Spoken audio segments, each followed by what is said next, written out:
देवाधिदेव 1008 मूल नायक चंदा प्रभु भगवान की जय जय जय। संत श्रोमणी आचार्य भगवान गुरुदेव विद्यासागर जी महाराज की जय जय जय। परम उपकारी गुरुदेव गुणायतन प्रणेता भावनायोग प्रवर्तक शंका समाधान प्रवर्तक परम उपकारी गुरुदेव पूज्य मुनिवर श्री प्रमाण सागर जी महाराज की। परम पूज्य मुनिवर श्री अरय सागर जी महाराज की।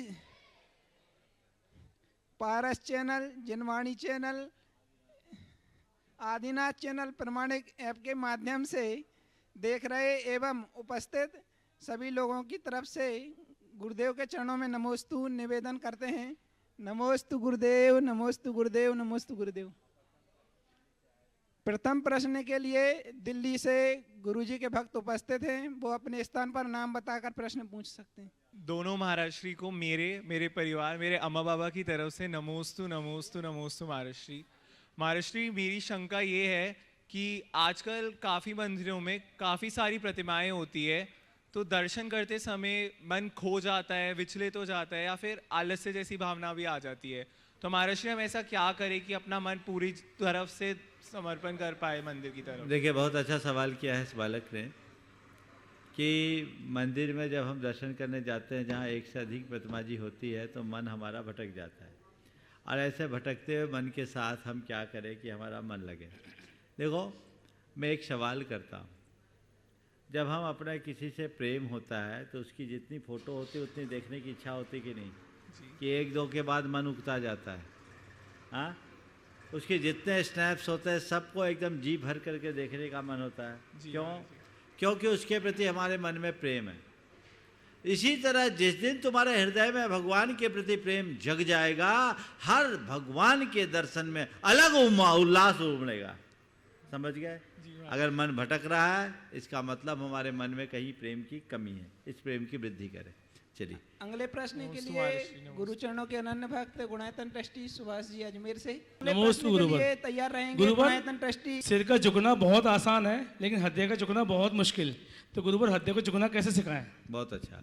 सिर झुकाना सरल है, हृदय झुकाना बहुत मुश्किल है। देखिए, सिर तो तन से झुकता है, हृदय का संबंध मन से है। और अपने हृदय को झुकाना है तो कुछ मत करो, जिसके चरणों में झुकना चाहते हो उसे अपने हृदय में बिठा दो, अपने आप झुक जाओ।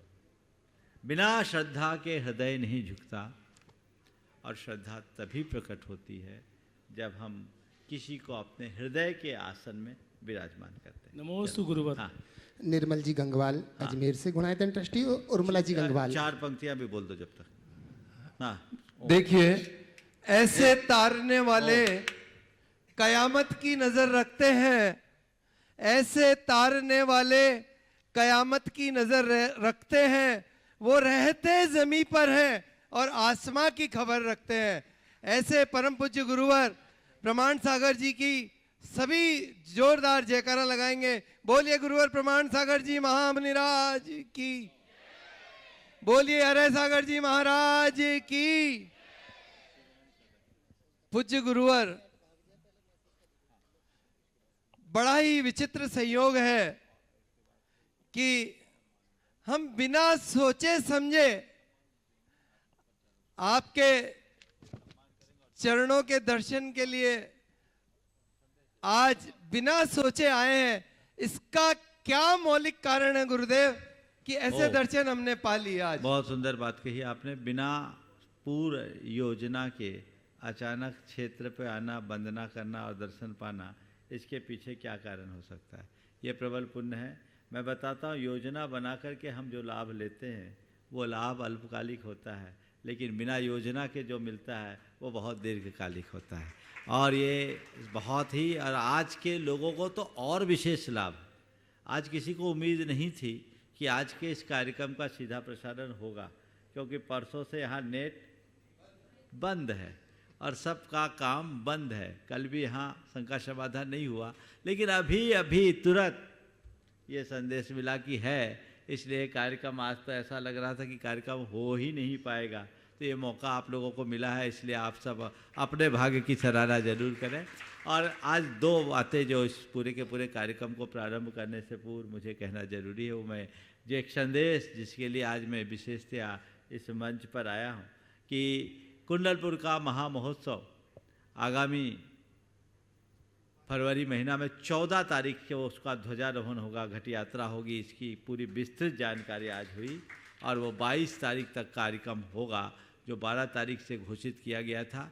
रूपरेखा तो अब रोज ही कार्यक्रम चल रहा है, वहाँ तो महान सम्मेलन है और महान कुंभ बना हुआ है, लेकिन ये आयोजन बहुत बड़ा ऐतिहासिक आयोजन, जिसकी लोगों ने वर्षों से जिसकी प्रतीक्षा लोगों के मन में थी, वो साकार होने जा रही है। हर व्यक्ति को चाहिए कि जो प्रत्यक्ष पहुंच सके प्रत्यक्ष, और प्रत्यक्ष न भी पहुंच सके तो इस पूरे के पूरे कार्यक्रम में अपनी सहभागिता परोक्ष रूप से जरूर दे और उसका पूरा का पूरा आनंद सबको लेना चाहिए। वस्तुतः चौथे काल का क्या दृश्य होता है वो देखना है तो व्यक्ति को कुंडलपुर जाकर के ही देखना होगा और कोई रास्ता नहीं है। अद्भुत क्षण, अद्भुत स्थितियाँ हैं। दूसरी बात जो यहाँ आप सबको बताई गई, आगामी अष्टानिका के अवसर पर सिद्ध चक्र महामंडल विधान का आयोजन यहाँ पर भी आप लोगों के सौभाग्य से हो रहा है। संस्कृत का सिद्ध चक्र महामंडल विधान, जिसकी मैंने 2 दिन पहले ही स्वीकृति दी, ये घोषणा हो गई है और ये सुलाभ सबको मिल रहा है। जैसा इस बार का विधान हमने ज़्यादा लोगों के लिए नहीं किया है, जो कहा है 24 मंडलीय विधान का ही आशीर्वाद है, क्योंकि यहाँ उतनी ही प्रकार की व्यवस्था है। और उसमें मुझे यहाँ आने के पहले अब तक की जो सूचना मिली है, आधे से अधिक लोगों ने अपने मंडल आरक्षित कर लिए है। जिनको भी ये सुलाभ लेना है, शीघ्रातिशीघ्र अपना लाभ ले करके इस आराधना का भी आनंद सबको लेना चाहिए। अपने जीवन में हम जितना बेहतर कर सके वो करने का प्रयास सबको करना चाहिए। शंका समाधान के क्रम को आगे बढ़ाए सूचनाओं के साथ। बंधुओं, हमें बड़ी प्रसन्नता है। एक मिनट, उर्मिला जी पूछेगी। हाँ। मेरे गुरुवर के चरणों में बारंबार नमोस्तु नमोस्तु नमोस्तु। महाराज श्री, आज शादी की वर्षगांठ पे सपने में भी नहीं सोचा कि मैं गुरु के सानिध्य में समय शिखर जी क्षेत्र पे वंदना कर लूंगी और महाराज का प्यार व स्नेह मेरे को ऐसे चुंबक की तरह शिखर जी लेके आ गया। इसमें क्या पुण्य रहा और भक्ति और वंदना में क्या फर्क है महाराज जी? भक्ति और वंदना में देखिए, तो निश्चित आपका पुण्य तो उछाल मारा है, सो यहाँ आ गए और ऐसे अवसरों पर आना और अच्छी बात है। लेकिन आपने सवाल किया भक्ति और वंदना। भक्ति का मतलब है भाव विशुद्धि युक्त अनुराग, और वंदना उसी विशुद्धि से भरा नमस्कार का भाव। लेकिन जब हम तीज की वंदना करते हैं तो तीज की वंदना में भक्ति तो होती है, शक्ति भी लगती है, पूरी शक्ति लगा देना है। और ये जब आप शक्ति लगा करके भक्ति करते हैं तो ये आपके विशेष भक्ति का द्योतक होता है। जिसके हृदय में प्रबल श्रद्धा और प्रगाढ़ भक्ति होती है वो ही वंदना कर पाते हैं, नहीं तो बाकी कई लोग तो ऐसे भी होते हैं यूं ही रह जाते हैं, अब कौन जाए। तो ये हमारे हृदय की भक्ति की अभिव्यक्ति। ओम नमस्ते महाराज। हाँ। बंधुओं, हमें बड़ी प्रसन्नता है। लोगों ने गुणायतन से जुड़ने का अपना भाव जो बनाया है, आज गुणायतन से जो सूत्रधार के रूप में जुड़े हुए हैं, मैं बड़े सम्मान के साथ उन्हें मंच पर बुलाना चाहूँगा। उनका अभिनंदन करने के लिए हमारी गुणायतन कमेटी यहाँ पर उपस्थित है। मैं निवेदन कर रहा हूँ सबसे पहले जो कि ऑनलाइन रूप से जुड़े हुए हैं, संजय जी, केसर देव जी सरावगी, श्रीमती हिमा संजय सरावगी, बापी बलसाण से जोरदार ताली बजा करके हम इनका अभिनंदन करते हैं। बंधुओं, जो प्रत्यक्ष में यहाँ उपस्थित है, बंधुओं जिन्होंने सूत्रधार के रूप में जोड़ने का भाव बनाया है गुणायतन से, ऐसे श्रीमती मनोरमा बाई वड़जात्या, धर्मपत्नी स्वर्गीय शांति लाल जी वड़जात्या, विनोद जी, प्रवीण जी, राजेश जी वड़जात्या, बापी वलसाण से हमारे बीच में यहाँ पर उपस्थित है। बड़े सम्मान के साथ उन्हें आमंत्रित करता हूँ मंच पर आए और इनका अभिनंदन करने के लिए वयोवृद्ध हमारे NL जैन साहब कोषाध्यक्ष गुणायतन के यहाँ पर उपस्थित हैं। साथ ही साथ निवेदन करता हूँ मैं हमारे मुख्य प्रशासक शैलेंद्र जी यहाँ पर उपस्थित आए और इनका अभिनंदन करेंगे। साथ ही साथ बंधु, जब तक इनका अभिनंदन हो रहा है, एक नाम और उद्घोषित कर रहा हूं मैं, जिन्होंने आज सूत्रधार के रूप में जुड़ने का भाव बनाया है, वो यहाँ पर मंच तक पहुंचेंगे। जब तक स्वर्गीय इंद्रचंद जी, सुनील कुमार जी जैन वज की स्मृति में श्रीमती रत्नमाला जी जैन, अचल प्रीति जी, निखिल जी, सिल्की जी, कुमारी महिमा जी व्रज, शशिकला जी, सरोज जी, मंगल जी, ज्योति जी, संध्या जी जैन वासिम महाराष्ट्र से हमारे बीच में यहाँ पर उपस्थित है। बंधुओं, जोरदार ताली बजा करके हम उस परिवार का भी निवेदन करता हूं कि वो इस सम्मान के साथ ही, इस सम्मान के लिए मैं निवेदन करता हूं हमारे बीच में हमारे सिद्धार्थ जी प्रशासक यहां पर उपस्थित हैं। मैं डॉक्टर प्रद्युम्न जी से निवेदन करता हूं कि आप आएं और इस परिवार का अभिनंदन करेंगे। मैं साथ ही साथ प्रदीप जी से निवेदन करता हूं हमारे बीच में यहां पर, चूंकि आप उपस्थित हैं तो ये सौभाग्य तो इनको मिलना चाहिए। जोरदार तालियां बजाकर। अच्छा, प्रश्न भी पूछेंगे आप एक बार, जब तक सम्मान हो जाए हमारे ट्रस्टियों का, सूत्रधारों का, उसके बाद में हम प्रश्न के लिए भी आपको अवश्य मौका देंगे। बंधुओं, निर्वाण दान में जिन्होंने 21,000 रुपए की राशि दी है, ऐसे सत्येंद्र कुमार जी जैन सा परिवार कामा भरतपुर राजस्थान से इन्होंने समर्पित किया है। इनके लिए भी ताली बजाकर के हम इनका बहुत बहुत बहुत बहुत अभिनंदन करते हैं। और बंधुओं, एक ऐसे शख्स का उल्लेख करना चाहूंगा मैं, जो आज पूरा परिवार यहां पर उपस्थित है, इंदौर से हमारे बीच में बिड़ीवाला परिवार कहलाता है ये, डॉक्टर राकेश जी, जो कि गुणायतन से शिरोमणि संरक्षक के रूप में जुड़ चुके हैं। बंधुओं, अच्छा, पुराने जुड़े। जोरदार ताली बजा करके मैं निवेदन करता हूं हमारे गुणायतन के शिरोमणि संरक्षक डॉक्टर राकेश जी जैन बिड़ीवाला परिवार, पूरा परिवार यहां पर उपस्थित है। मैं बंटी भैया पूरा परिवार से निवेदन करता हूं कि एक बार मंच के ऊपर यहां पर आएं और इनका अभिनंदन करने के लिए हमारे गुणायतन परिवार से एनएल जैन साहब तो हैं ही, प्रदीप जी यहां पर उपस्थित है। मैं निवेदन करता हूं इस परिवार का अभिनंदन पूरी टीम के साथ। सुभाष जी सीईओ यहां पर पहुंच चुके, मैं उनसे भी निवेदन करता हूं, गुणायतन सीईओ सुभाष जी इनका अभिनंदन करने के लिए पहुंचेंगे। बिड़ीवाला पूरा परिवार एक साथ यहां पर आ जाए। देखो, तालियां थोड़ी सी कर ध्वनि से हम इनका अभिनंदन करें। बहुत बढ़िया। बंधुओं, प्रश्न के रूप में हमारे बीच में वाशिम परिवार यहां पर उपस्थित है।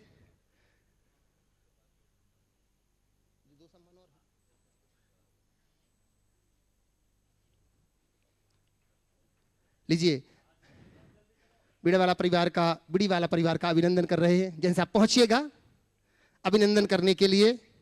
अब चूंकि अभिनंदन की श्रृंखला चल ही रही है बंधुओं, तो इसी श्रृंखला में अभिनंदन के लिए जो कि हमारे गुणायतन के ट्रस्टी भी हैं बंधुओं यहां पर उपस्थित, जिन्होंने अपनी 4 पंक्ति, जब अजमेर में चातुर्मास हुआ पूज्य गुरुदेव का, शायद ही ऐसा कोई दिन रहा होगा जब उन्होंने अपनी 4 पंक्तियों के साथ अपना प्रश्न न रखा हो। मैं निवेदन कर रहा हूं, निर्मल जी गंगवाल अजमेर यहां पर उपस्थित हैं, और सुभाष जी से भी निवेदन करता हूं एक साथ जोड़ी के साथ यहां पर आएंगे और हमारा गुणायतन परिवार इनका अभिनंदन करता है। जोरदार ताली बजा करके अभिनंदन करते हैं। उर्मिला जी भी पहुंच रही है साथ में, और इनका अभिनंदन करने के लिए मैं कीर्ति जी से निवेदन करूंगा। यहाँ पर कीर्ति जी, हमारी पूनम जी यहाँ पर उपस्थित है, और हमारे गुणायतन मंत्री लता जी गंगवाल यहां पर उपस्थित हैं। मैं निवेदन करता हूं महिलाओं का अभिनंदन करने के लिए।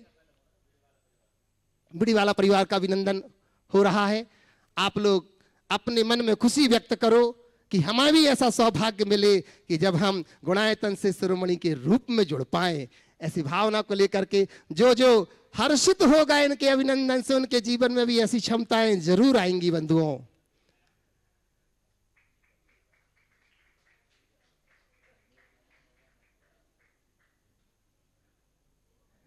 बिड़ीवाला परिवार, जोरदार ताली बजाकर उनका अभिनंदन। और अजमेर परिवार भी यहां पर पहुंच चुके हैं हमारे। अच्छा, बंटी भैया यहां पर हैं, मैं एक बार निवेदन करूंगा भैया, बंटी भैया का अलग से एक बार। बहुत बढ़िया, एनएल जैन साहब बंटी भैया का अभिनंदन कर रहे हैं। बंटी भैया आप सामने आओ ना एक बार।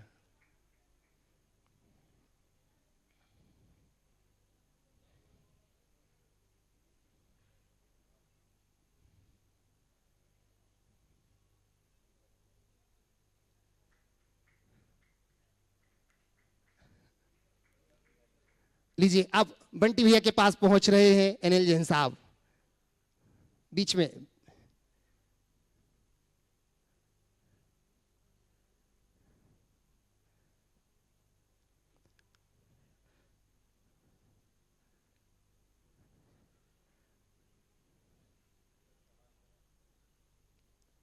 तालियों का उद्घोष होता रहे बंधुओं। बड़े हर्ष ध्वनि के साथ अभिनंदन हो रहा है।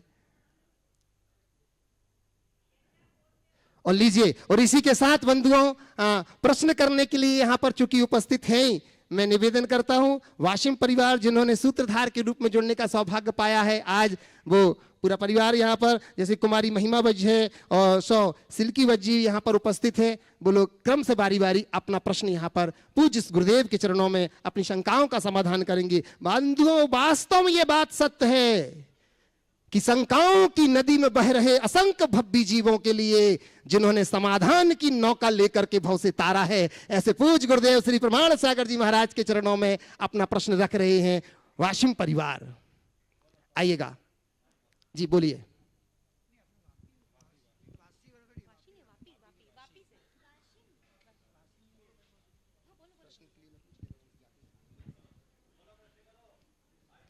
जी माइक लीजिएगा।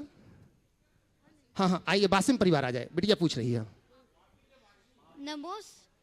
नमोस्तु महाराज जी, नमोस्तु महाराज जी। महाराज जी, भगवान जी की परिक्रमा करते हैं तब कितनी परिक्रमा करनी चाहिए? देखो, भगवान जी की परिक्रमा करते हैं तो कम से कम 3 परिक्रमा करनी चाहिए, और 3 परिक्रमा हमारे मन वचन काया से भगवान के प्रति श्रद्धा समर्पण का प्रतीक है। 7 भी करते हैं, 7 पूर्ण प्रेम और समर्पण का द्योतक होता है, और 9 परिक्रमा करते हैं मन वचन काया कृतकालित अनुमोदन से करने का। 108 परिक्रमा भी लोग करते हैं इसलिए कि हमारे 108 प्रकार के सारे पाप नष्ट हो जाए, इस भाव से ऐसा करते हैं। हाँ, बोलो अगला। हाँ, मीनाक्षी जी वापी से भी यहाँ पर हैं, वो भी अपना प्रश्न रखेंगे। 1 मिनट और, वाशिम से और बोलिए। हाँ, वो अपना नाम बोल दीजिए। नमोस्तु नमोस्तु नमोस्तु महाराज जी। मैं वाशिम से सिल्की बज। महाराज जी, मेरा यह प्रश्न है कि भाग्य और पुरुषार्थ में क्या फर्क है और पुण्य कैसे बढ़ा है? देखिए, भाग्य और पुरुषार्थ से जुड़ा प्रश्न अक्सर आता है ना। मैं तो यही कहता हूँ, दोनों सापेक्ष है। कुछ काम हमें भाग्य से मिलते हैं और कुछ काम में सफलता हमें पुरुषार्थ से मिलते हैं। आपका भाग्य था जब यहाँ आई और थोड़ा पुरुषार्थ किया तो नंबर लगाए। अगर आप रह जाती तो ये मामला वापी चला जाता और वाशिम में रह गया। तो आपने पुरुषार्थ किया तो आपको नंबर मिल गया। तो भाग्य की बैकिंग के साथ हम अगर पुरुषार्थ करते हैं तो हमें लाभ मिलता है। जीवन व्यवहार में हमें क्या करना चाहिए? जब कोई काम करे तो इस विश्वास के साथ करे कि हम जैसा पुरुषार्थ करेंगे वैसा परिणाम होगा, और अच्छा पुरुषार्थ करने के बाद भी अगर परिणाम अनुकूल ना आए तो ये सोचना चाहिए यही मेरे भाग्य में था। चलिए। मीनाक्षी जी वापी से, और इसी के बाद निवेदन करूंगा मैं सुधीर जी जैन इंदौर से। गुरुदेव के चरणों में बारंबार नमोस्तु नमोस्तु नमोस्तु। मैं मीनाक्षी जैन वापी से। गुरुदेव, आपके चरणों में एक प्रश्न रखती हूँ। मैंने 64 रिद्धि के व्रत किए थे, तो साल भर हो गया। साल भर के अंदर ही मुझे ख़त्म करना था, पर कोरोना काल में मैं उनको पूरा नहीं कर पाई क्योंकि मंदिर बंद हो गए थे। तो मुझे इसका क्या दोष लगेगा? अब दोष को भूल जाओ, पूरा करने की कोशिश करो। नमस्ते महाराज जी। हाँ। सुधा जी जैन इंदौर से, और उसी के साथ तैयार रहेंगे डॉली जी जैन इंदौर। दो माइक दो। सुधा जी बड़ी वाला परिवार से।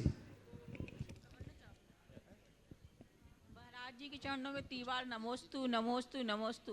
हे महाराज जी, 6 द्रव्यों में जीव और पुद्गल ज़्यादा महत्वपूर्ण है, और पुद्गल तो 7 धातु से बना है, लेकिन जीव आत्मा किस चीज़ से बनी है? यदि प्राणवायु से माने तो उसको शरीर से निकल के हवा मिल जाना चाहिए, लेकिन वो दूसरे शरीर में प्रवेश कर जाती है, तो फिर उसको कैसे समझें? देखो, 6 द्रव्य में पुद्गल बना नहीं है, पुद्गल है। रूप रस गंध स्पर्श में है, और जीव अमूर्तिक है, उसमें रूप रस गंध स्पर्श नहीं है। हाँ, अनादि काल से कर्म से बंधा होने के कारण जीव पुद्गलमय दिखता है और संसार में वो प्राणमय दिखता है, पर यथार्थ वह अरूपी है, वही उसका स्वभाव। डॉली जी जैन इंदौर से, और इसी के बाद तैयार रहेंगी आयुषी जैन प्रतिभा स्थली जबलपुर से। महाराज जी, आज मैं तीर्थ वंदना पे गई थी ऊपर पर्वत पे। पर्वत की आज मैंने वंदना करी।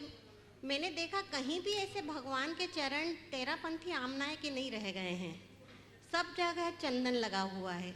जब अपन किसी वितरागी मूर्ति को चंदन लगे होने पर रागी मानकर उसका पूजना निषेध मानते हैं और रहित मिथ्यात्व का दोष लगता है, तो क्या दर्शन करने में या द्रव्य चढ़ाने में चरणों को ये चंदन लगे दोष नहीं लगता होगा? देखिए, सबसे पहली बात तो ये मैं आपसे कहूँ, सम्मेद शिखर जैनों का है, किसका है? जैनों का। न ये तेरापंथियों का है, न बीजपंथियों का है, न दिगंबरों का है, न श्वेतांबरों का है, सम्मेद शिखर जैनों का है। किसका है? जैनों का है। तो जब जैनों का है तो सभी जैन को अपने अपने तरीके से पूजा अर्चा करने का अधिकार देना होगा कि नहीं होगा? मेरी बात सुनो, सभी को देना होगा। सब अपने अपने तरीके से पूजा करते हैं। और ये चरण नहीं है, चरण चिन्ह है। समझ गए? हम किसको पूछते हैं? चरण चिन्ह को। भगवान को आप बिना 16 के स्पर्श नहीं कर सकते, पर चरणों के लिए कोई ऐसा प्रोविजन नहीं है। सब छूते हैं, स्त्री पुरुष सभी छूते हैं। इसलिए चरण चिन्ह को चरण चिन्ह मान करके वंदना करो। इतनी मेहनत से ऊपर चढ़ करके जाते हो तो पूर्ण आनंद लो।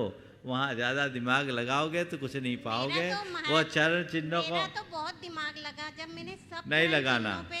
सुनो तो, सब जगह दिमाग नहीं लगाना, दिमाग वहीं लगा जहाँ लगाना है। ठीक है? वहाँ दिमाग लगाने की जगह सीधे सिद्धालय में ध्यान करो और चरण को छू लो, आनंद लो। बहुत सुंदर, सिद्धालय में वंदना करी। बहुत सुंदर, बहुत सुंदर। चलिए, आयुषी जैन प्रतिभा स्थली जबलपुर से नहीं यहाँ उपस्थित थे।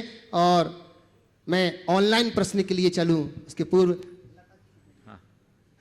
लता जी गंगवाल गुणायतन मंत्री अपना प्रश्न लेकर के आ रही हैं काफी अर्षों के बाद। और इसी के बाद मैं निवेदन करूंगा डॉक्टर प्रद्युम्न जी दिल्ली।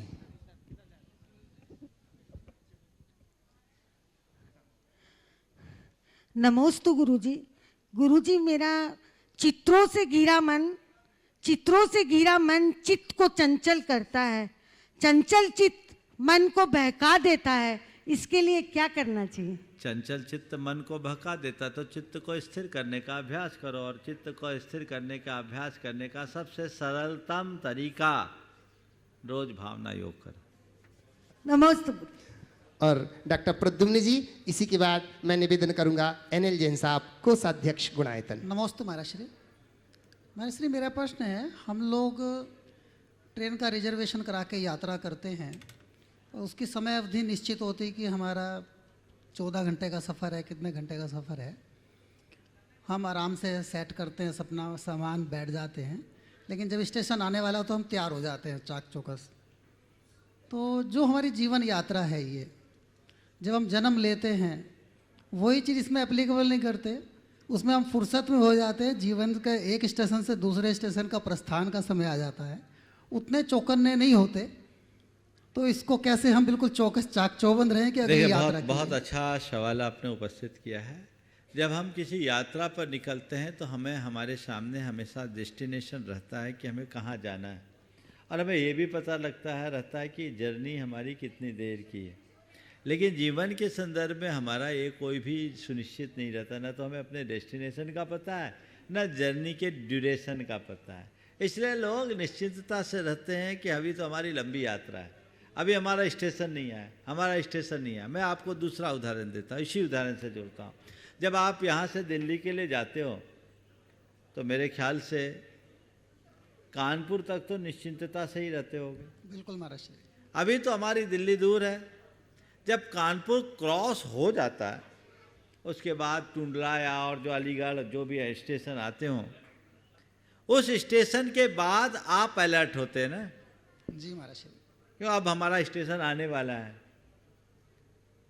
इसी तरह आम आदमी जो जीवन जीता है वो सोचता है मेरी यात्रा बहुत लंबी है, अभी तो हमको जीना है, आखिरी में देखेंगे।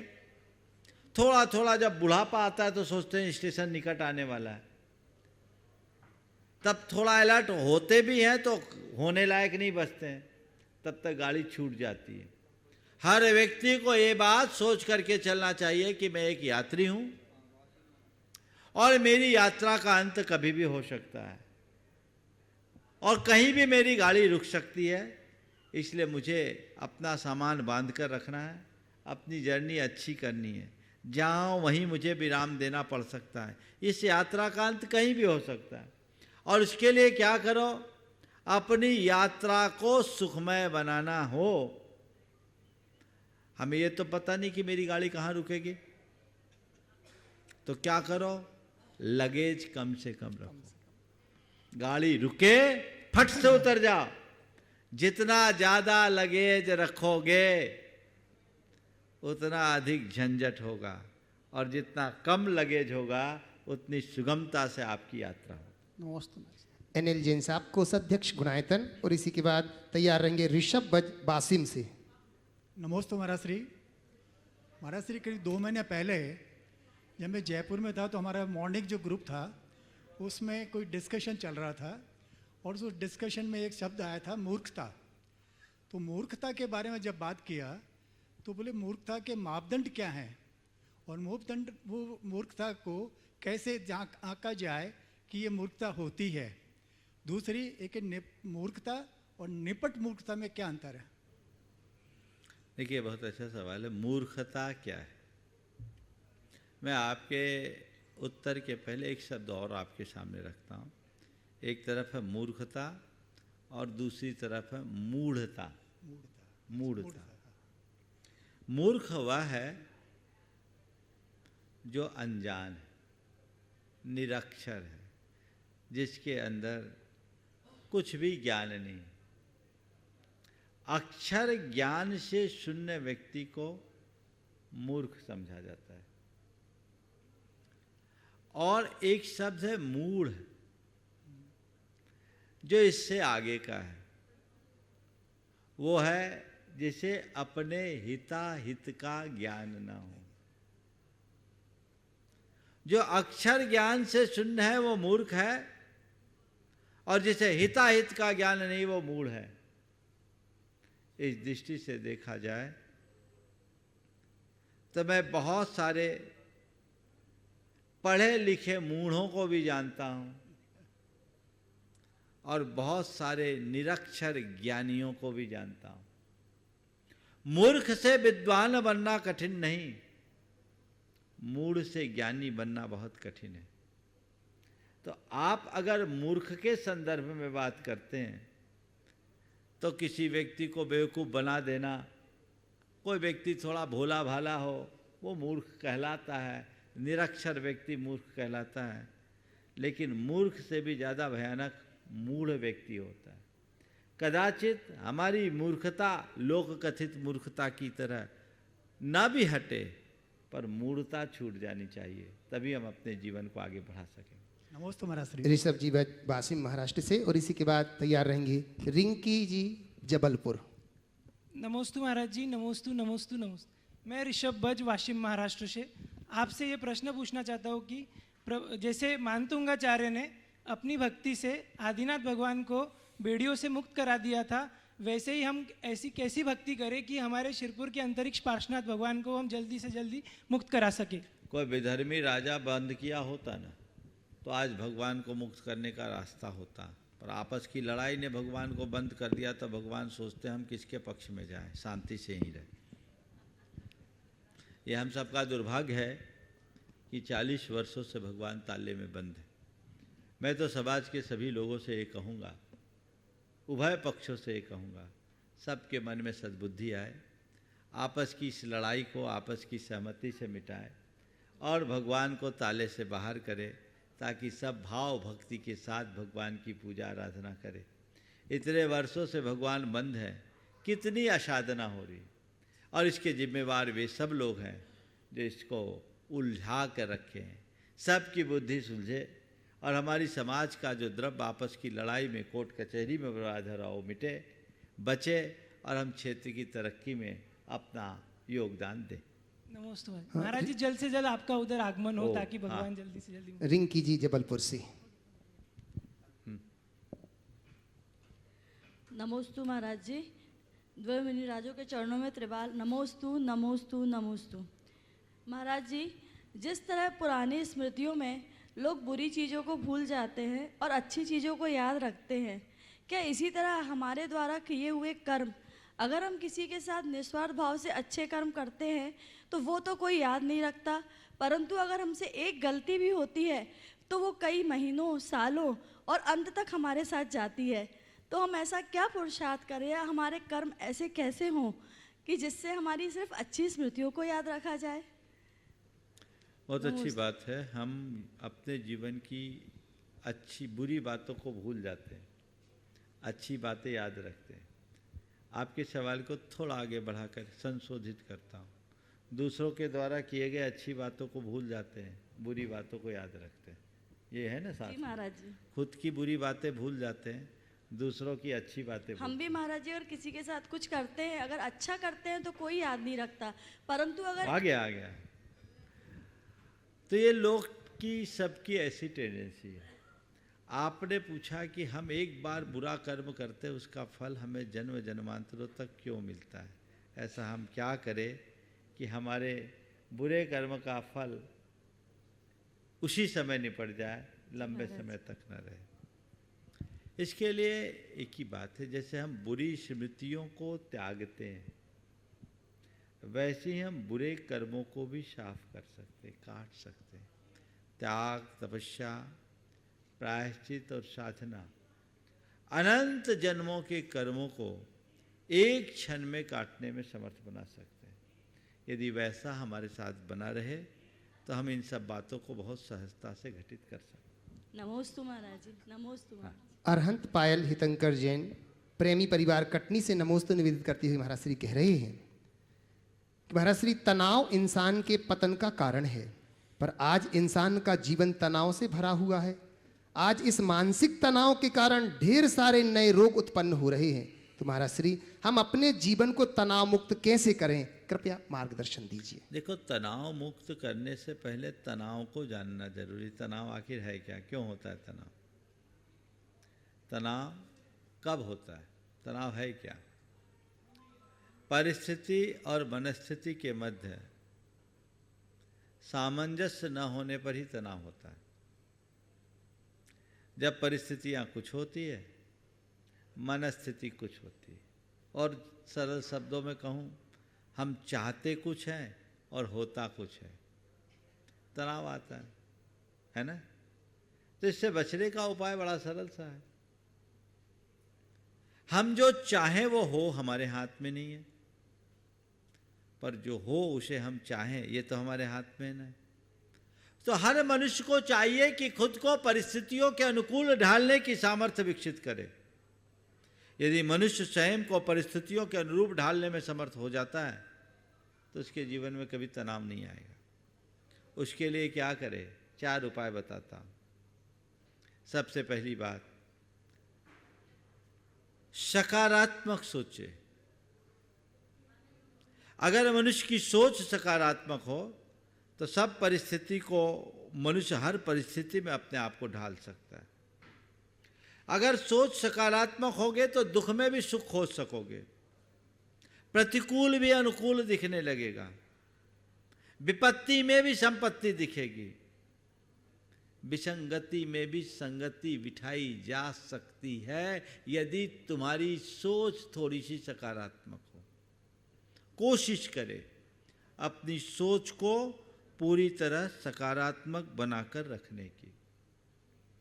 दूसरी बात, जब भी आपके साथ कोई भी ऐसी विषम परिस्थितियां हों, उससे एडजस्ट आप नहीं हो पा रहे हों, तो ये सोचो ये थोड़ी देर की बात है, अभी रात है, सुबह होगी, प्रभात होगा, थोड़े समय की बात है, थोड़े समय की बात है, थोड़े समय की बात है। इससे मन में धैर्य बंधेगा और हम परिस्थितियों के साथ रहने की सामर्थ्य अपने भीतर विकसित करेंगे।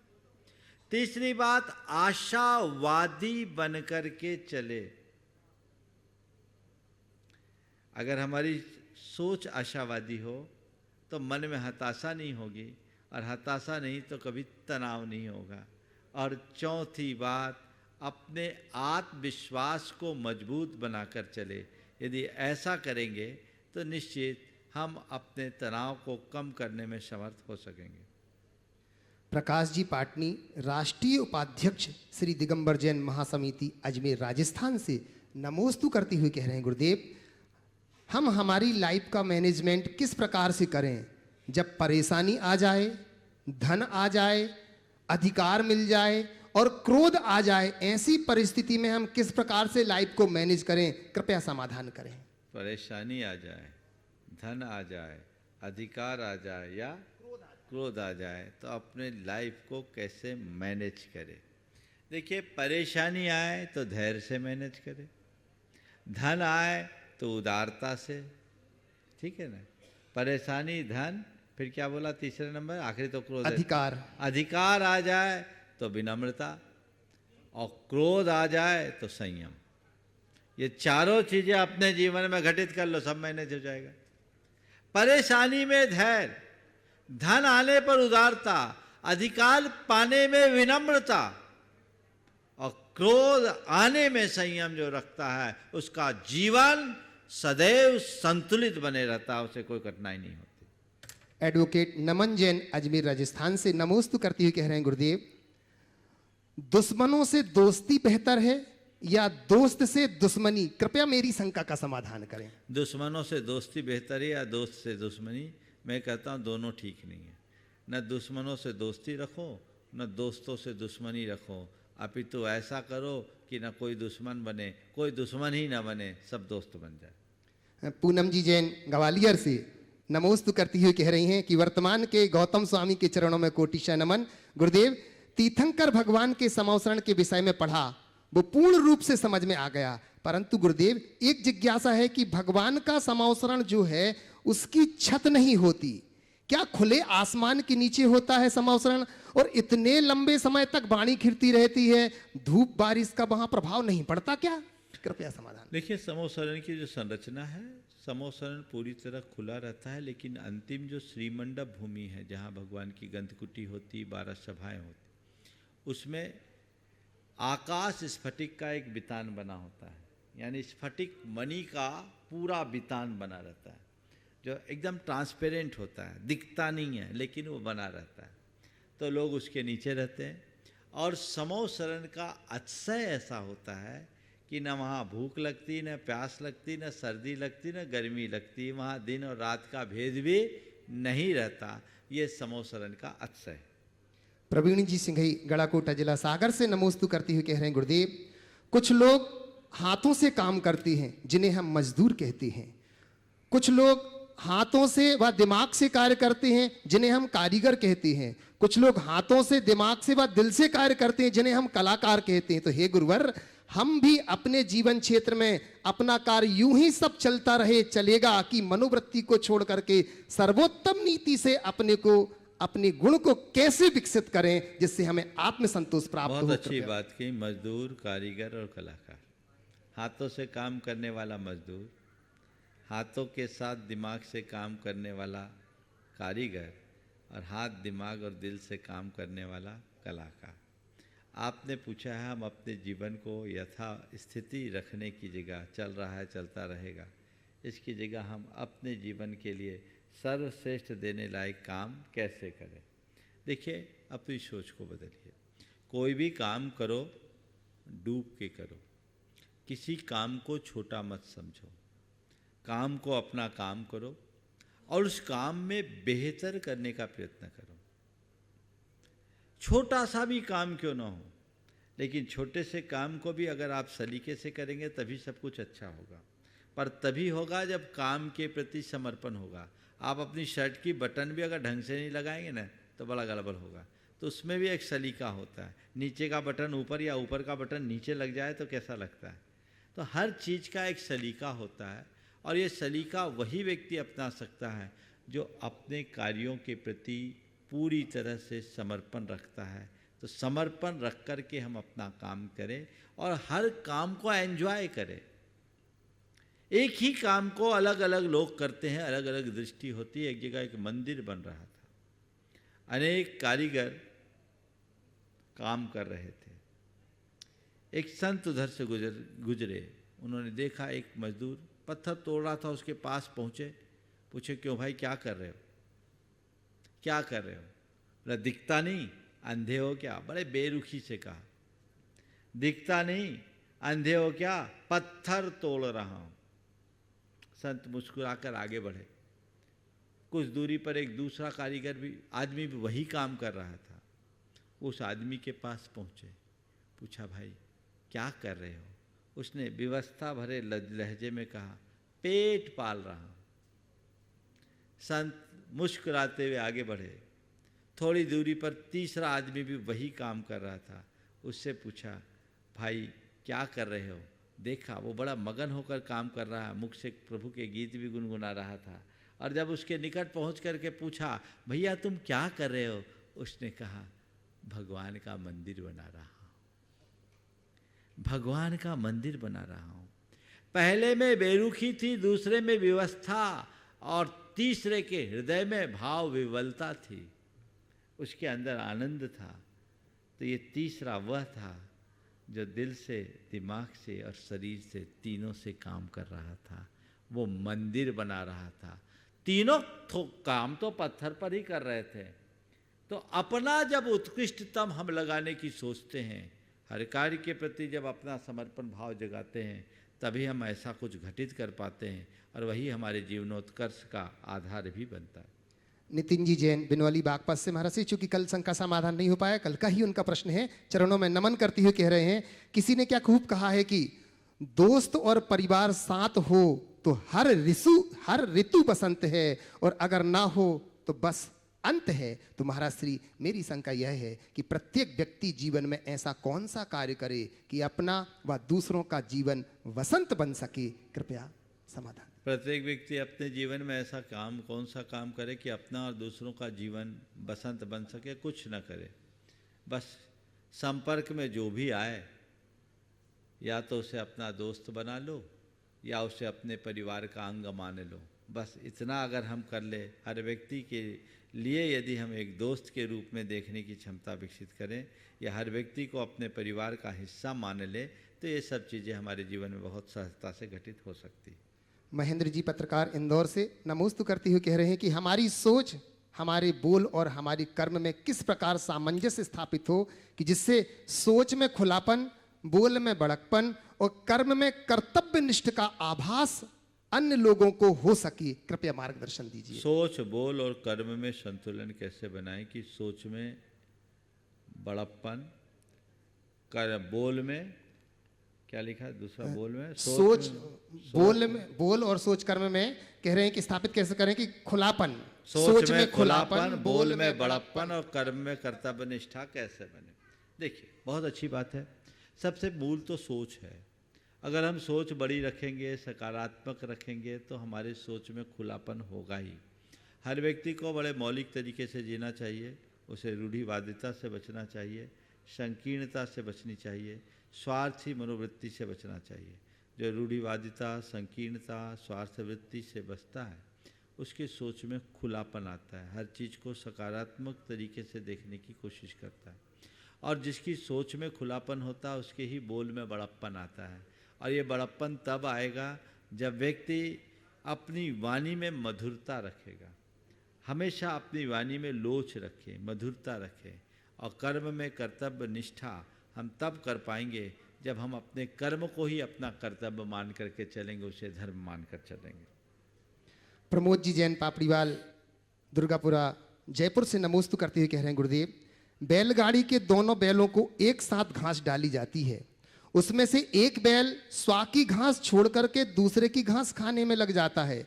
इसी प्रकार कुछ लोग संपन्न होने पर भी दूसरों की संपत्ति पर नजर गड़ाए रखते हैं, जबकि हम मनुष्य हैं, मवेशी नहीं। गुरुवर, ऐसी मनोवृत्ति रखने वाले अपने जीवन में क्या हासिल कर पाएंगे? देखिए, एक बैल दूसरों की घास में मुंह मारे तो समझ में आता है कि वो बैल है, लेकिन आदमी अपनी थाली भरी होने के बाद भी दूसरों की थाली पर अपनी नज़र गड़ाता है, तो आदमी कहलाने लायक तो नहीं।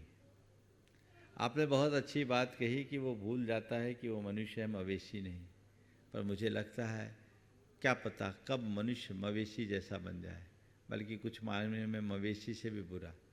हमें इन मर्यादाओं को समझना चाहिए और अपने जीवन की दिशा को उसी अनुरूप तय करनी चाहिए। अशोक जी गांधी अहमदाबाद से नमोस्तु करते हुए कह रहे हैं, गुरुदेव, कहा गया है कि जीवन में प्रसन्न व्यक्ति वह है जो स्वयं का मूल्यांकन करता है, दुखी व्यक्ति वह है जो मात्र दूसरों का मूल्यांकन करता है। तो महाराज जी, मेरी शंका यह है कि हम स्वयं का मूल्यांकन कैसे करें? कृपया समाधान। बहुत अच्छी बात है। प्रसन्न व्यक्ति वह है जो अपने आप का मूल्यांकन करे, दुखी व्यक्ति वह है जो दूसरों का मूल्यांकन करे। पूछा है हम स्वयं का मूल्यांकन कैसे करें, तो बस यही कहूँगा, अपना मूल्यांकन करना चाहते हो, बिल्कुल सही बात है। नित्य अपने हृदय में झांकने की कोशिश करो, अपनी समीक्षा करना शुरू करो, अपना आत्मालोचन करो, अपनी खूबियों और खामियों को टटोलने की कोशिश करो। मैंने क्या खोया, क्या पाया, मेरे जीवन में क्या है, क्या नहीं है। इन बातों का जो मनुष्य बार बार विचार करता है, वही अपने जीवन में सफलीभूत हो सकता है और अपने जीवन को बेहतर बनाकर सदाबहार प्रसन्न रह सकता है। हमारे गुरुदेव हमेशा कहते हैं, दूसरों के आंगन में झाड़ू लगाने से तुम्हारे घर का कचरा साफ नहीं होगा। सदैव निज को देखो, पर को नहीं देखो। अपना मूल्यांकन करो, अपने आप को देखने की कोशिश करो। दूसरों को तौलने में अपनी शक्ति खपाने की जगह स्वयं का मूल्यांकन करने वाला ही सफलीभूत होता है। ओ सीमा अजमेरा, अच्छा आखिरी देवरी भंडारा से नमोस्तु करती हुई कह रहे हैं, गुरुदेव मेरी जिज्ञासा यह है कि 21वीं सदी में शिक्षा महत्वपूर्ण है, तो शिक्षा के साथ चारित्र भी जरूरी है। ज्ञान, भक्ति, आस्था और विश्वास को धर्म में कैसे अंकित करूं, कृपया समाधान। ज्ञान, भक्ति, आस्था और विश्वास को धर्म में कैसे समर्पित करूं?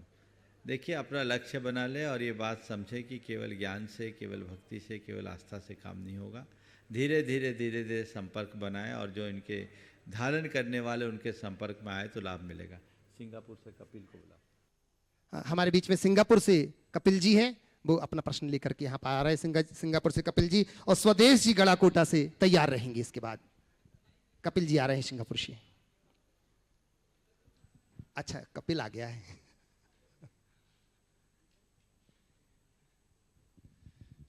मुनिवर के चरणों में त्रय बार कोटि कोटि नमोस्तु, कोटि कोटि नमोस्तु, कोटि कोटि नमोस्तु। नमोस्तु महाराज जी। महाराज जी, मेरा एक छोटा सा प्रश्न है।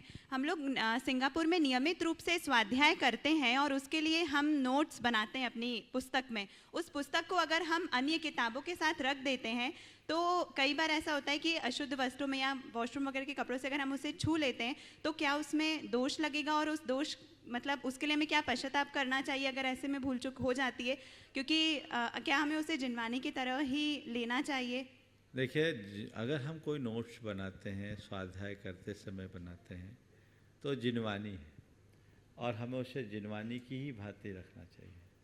हम जब भी स्वाध्याय करें तो जिस किसी कापी में उसके नोट्स न लें, उन्हीं कापी में नोट्स लें जो अलग से हो और उनको वहीं रखें जहाँ जिनवानी हो, तो वो ज़्यादा अच्छा हो।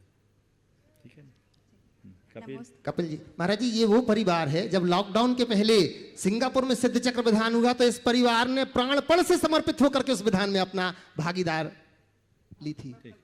चलो, हाँ, स्वदेश जी गड़ाकोटा से। नहीं, आप पूछ लो ऑनलाइन। हाँ, स्वदेश पूछो, जल्दी पूछो। और कोई को पूछना?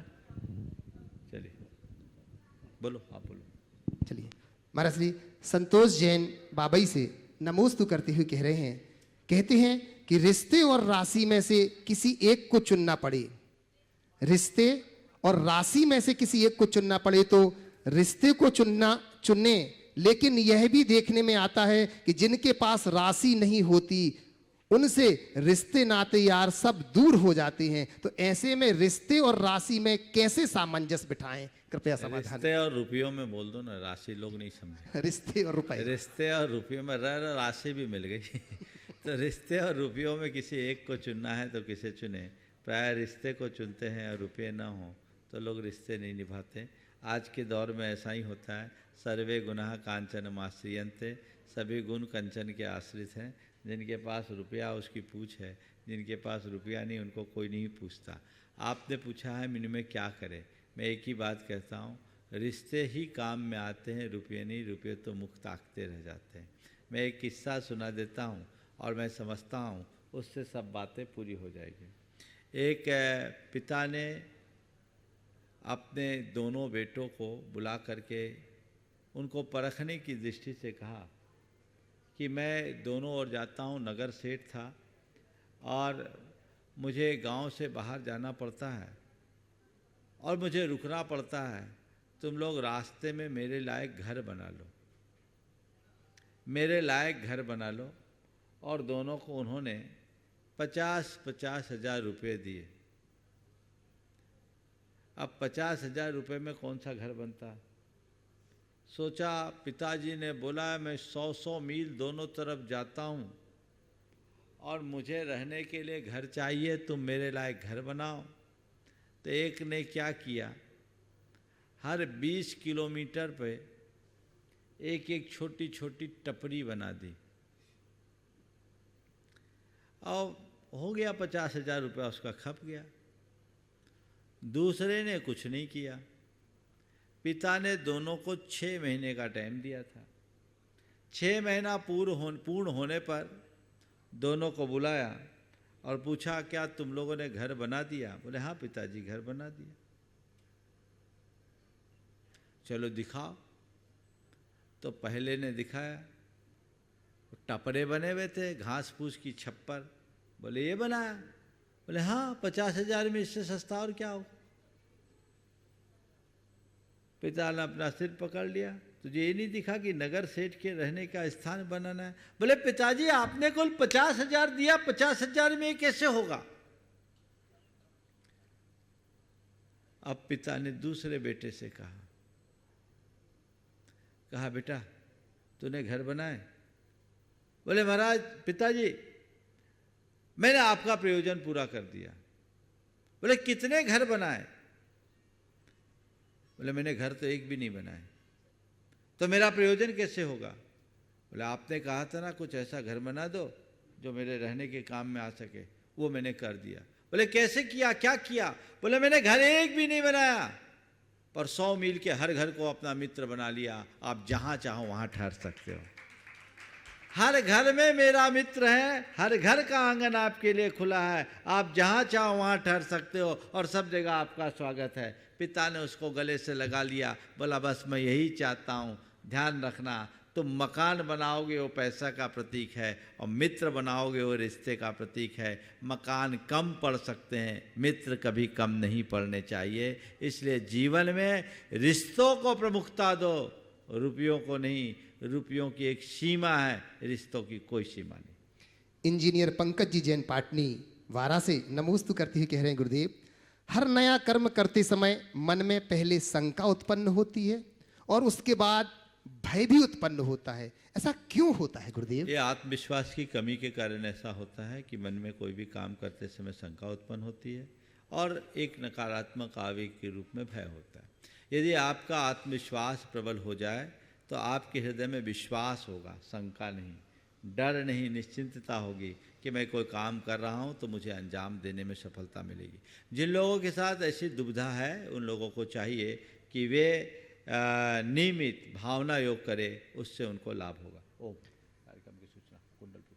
बंधुओं, आपको जैसे विदित ही है, पूज्य श्री के मुखारबिंद से भी आपने सुन ही लिया है कि 12 से 22 तारीख का जो कार्यक्रम कुंडलपुर में होना है उसमें 14 तारीख को ध्वजारोहण की घोषणा हो चुकी है। मैं जन जन से कहना चाहूंगा, देश विदेश से जितने भी लोग सुन रहे हैं, अपने सारे कार्यों को विराम दे करके बंधुओं, इस युग का, इस सदी का इससे बड़ा कार्यक्रम देख पाना बहुत बहुत मुश्किल होगा। बंधुओं, मैं आपसे निवेदन करना चाहूंगा, पूज्य आचार्य भगवंत के आशीर्वाद से ये बड़े बाबा का कार्यक्रम है, इसमें आप सभी लोग मिलकर के शामिल होना बंधुओं। और उसी के साथ साथ जब बड़े बाबा का कार्यक्रम हो जाएगा तो छोटे बाबा हमारे बीच में विराजमान है, गुणायतन का कार्यक्रम होगा, उसके लिए भी आप लोग मन बना करके रखना बंधुओं। उसके पहले आप देखेंगे कि अष्टानिक महापर्व में यहां पर भले ही 24 समवसरण होंगे, पर मैं आपसे कहना चाहूंगा, गति शरीर परिग्रहाभिमान तो ही ना, एक सूत्र ऐसा आता है, जैसे जैसे ऊपर ऊपर के देव होते उनमें कांति हर चीज बढ़ती जाती।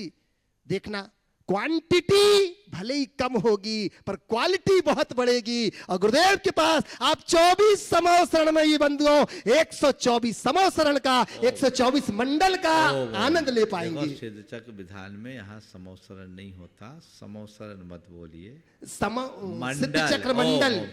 मैं बोल देता हूँ पूरे। कुंडलपुर के बड़े बाबा की बात करते करते मुझे छोटे बाबा बना दिया। छोटे बाबा एक ही हैं, हम तो छोटे बाबा के चरणों का चंचरीक है, यही मान करके चलना। बोलते समय हम सबको बहुत ध्यान रख करके चलना चाहिए, थोड़ी सी भी चूक नहीं होनी चाहिए। पर कुंडलपुर के इस ऐतिहासिक महामहोत्सव में जिसकी भी सहभागिता हो दे रहे हैं वे सब बड़े भाग्यशाली है और सबको बढ़ चढ़ करके इसमें हिस्सा लेना चाहिए। ये अवसर बहुत दुर्लभता से है और सिद्ध चक्र महामंडल विधान की बात जो कही गई, जिनको भी इसमें लाभ लेना है अपना समय पूर्व लाभ लेते रहे। ओम शांति।